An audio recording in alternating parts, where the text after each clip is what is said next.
stay ready, we never have to get ready. Not something that I came up with, but definitely something that I kind of try and live my life by. Hey, what's going on, everyone? Welcome back to the Closing with Corey podcast, episode number 6. This one is going to be a quick little check-in for this week. As I said, I'm kind of learning as I go week by week on what I want to talk about. And today kind of stood out to me because today is the first day in 2023 that all of the buyers that I am working with had at least one new property be sent over to them in the automated search that I have set up, which is going to be a hopeful outlook that the market is going to be picking up a little bit. There's going to be, hopefully some more listings coming on. But more importantly to that is the conversation that I just had with probably about 15 people just this morning, is that if we stay ready, we never have to get ready. Not something that I came up with, but definitely something that I kind of try and live my life by day, to be able to say, all this preparation, all this work, all of this this time that I'm putting in now is only going to benefit me tomorrow, a week from now, a month from now, a year from now, whatever the case may be. And I think that is so important in this market, and especially with both the buying side and the selling side. And I'll kind of go into a little bit of both very briefly.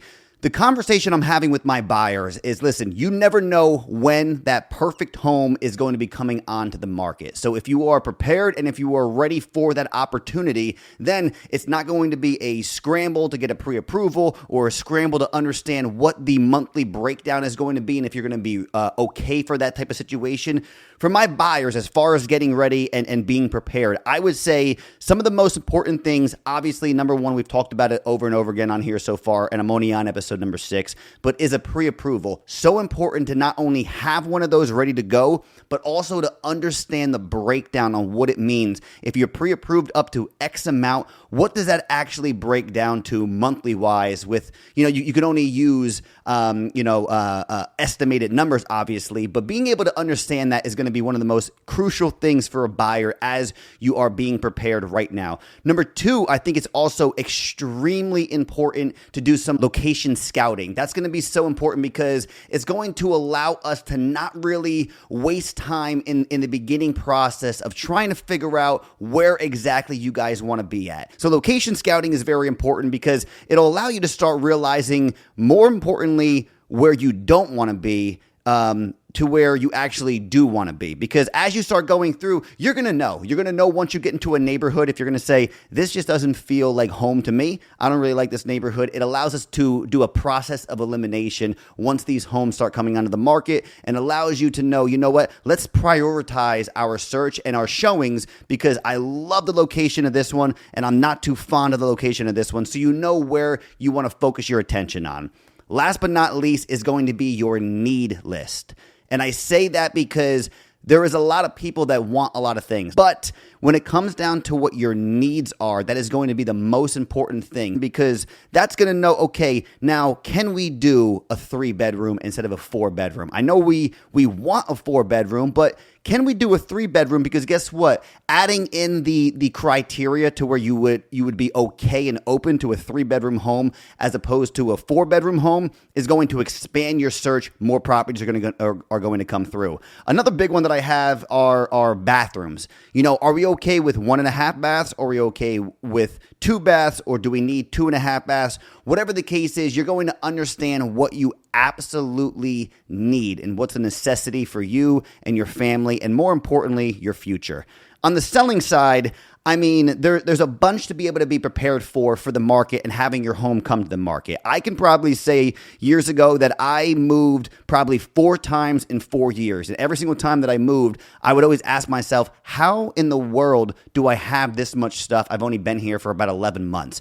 So if you've been in a home for 15 years, 10 years, 20 years, 30 years, I'm sure you have a lot of stuff, tucked in that basement or hidden in that attic or behind all the stuff in the closet. So I think that there is a point to where if you're selling in a year from now or 6 months from now, the last thing that you want to do is have this last minute runaround in order to prepare the home for pictures that are happening in 2 days or 3 days or whatever the case is. And it's like, hey, I need to list my home right away, because I said before, you do not get a second chance at a first impression when it comes down to these listings. And that first impression is the most important impression that you're going to be able to leave on a potential buyer who wants to buy your home. Okay, so I want to tell a quick story. Long story short, we hosted a New Year's Eve party here, and I thought about that, and I connected that with the idea of a seller selling their home, because in preparation for the New Year's Eve party, there was a lot of cleaning, there's a lot of decluttering, there's a lot of, touching up some paint and stuff, because the kids just run into walls like they're maniacs, or they have their hands, plastered all over the walls, or the dogs are running into the side and nicking the molding or something like that. So in preparation, probably took me about 3 to 4 weeks, where little by little I was setting myself these little jobs like, hey, let's touch up the paint in the kitchen, let's touch up the molding, let's touch up the trimming, let's caulk some of these gaps from over the winter from the house expanding, contracting, all these things that I was doing in preparation for it. Now, on New Year's Eve, do you know how many people came up to me and said, oh, wow, the house looks very, very well put together and cleaned? Nobody did. And that was more so for me to understand, okay, why was I connecting those two things? And what happened was, on the days to follow, after people started posting pictures and videos from the get together, then that's when people started to kind of realize, like, oh wow, the house looks so nice, everything is put together so nice. And that's where in my mind it translated to where all of that preparation work that you are doing is going to benefit these pictures, and how your home is marketed online, and how it is marketed to the postcard mailings and social media and all these things, to where those pictures are designated to be able to do one thing and one thing only, and that is to leave an impression on a buyer to want to walk through your front door to tour your home. So in that story, basically what I was trying to say was, you may not even realize it. You may not even be like, oh my goodness, the house looks so much better. It's so much more decluttered, and it's so much this, so much that. But once it's actually presented and seen online, and it's seen through different marketing avenues, that's when people are going to be like, wow, that house looks very nicely put together. I want to go and check it out. So I would say some of the most important things, I kind of just narrowed them down to 3. Obviously, there's always going to be a lot more. Number 1, decluttering. You don't know how much stuff until you start looking through. It's going to be very important. I send over a pre-listing marketing presentation to say, hey, here's what you're going to need to be focused on before we do pictures. And just so that packet isn't overwhelming, these little things that you can be doing to declutter the basement, so we can show that, to declutter certain closet situations and the main bedroom walk-in closet, and all these things that you're going to want to be able to showcase in those pictures. So decluttering is always important. Number 2 is going to be the market stats and the knowledge on what's happening in the market. The last thing that you want to do is have an idea in your head from a conversation that you had with an agent a year ago, 2 years ago, 6 months ago, because as we've seen, the market is always changing, and it's changing very rapidly these days. So I think having a good idea and your ear to the ground, or the ear to the street, whatever the saying is, to where I know what's happening. Hey, this house just sold 2 weeks ago. This house just went under contract a couple of days ago, and it was only on the market for a certain amount of time. Or this home is still on the market, very similar to mine, and it's been on the market for 80, 90 days. So having that knowledge is going to lessen that shock value, or that shock factor, to where you're ready to list your home now. And it's like, oh, wait a second. No, this home sold, but that was 2.5 years ago. Things have obviously changed. So having that constant knowledge and that constant awareness is always going to be important.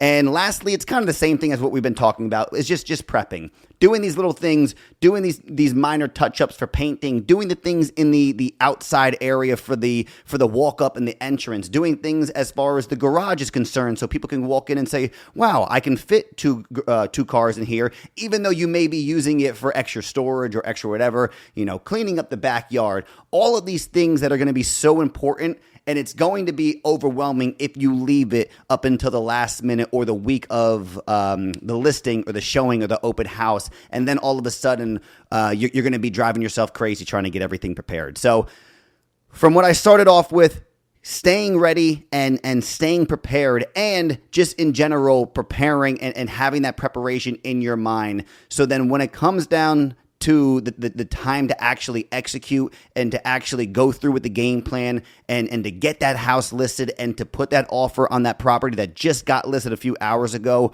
that is when it is going to make all of the difference, is when that action needs to be applied. So whether it's going to be 6 months from now, like I said, a year from now, whatever the case is, if we are ready and staying ready, then we aren't going to have to rush to get ready to when the time comes for you to be able to do those two things. So that was really what I wanted to go over. I was kind of inspired from the conversations that I had with my clients over this past day and a half, 2 days, and also seeing too that all the, and listen, they weren't all perfect dream homes, but it was at least the first time that all of my buyers received at least one new property in their listing that they have. So things are happening, and I think being ready for those things to change, whether they slow down or whether they speed up, we're at least going to be prepared for either one of those occasions. So as always, thank you guys so much for watching. Thank you guys so much for tuning in. Subscribe to all the channels. I appreciate everything, and I will see you guys next week. Have a great week.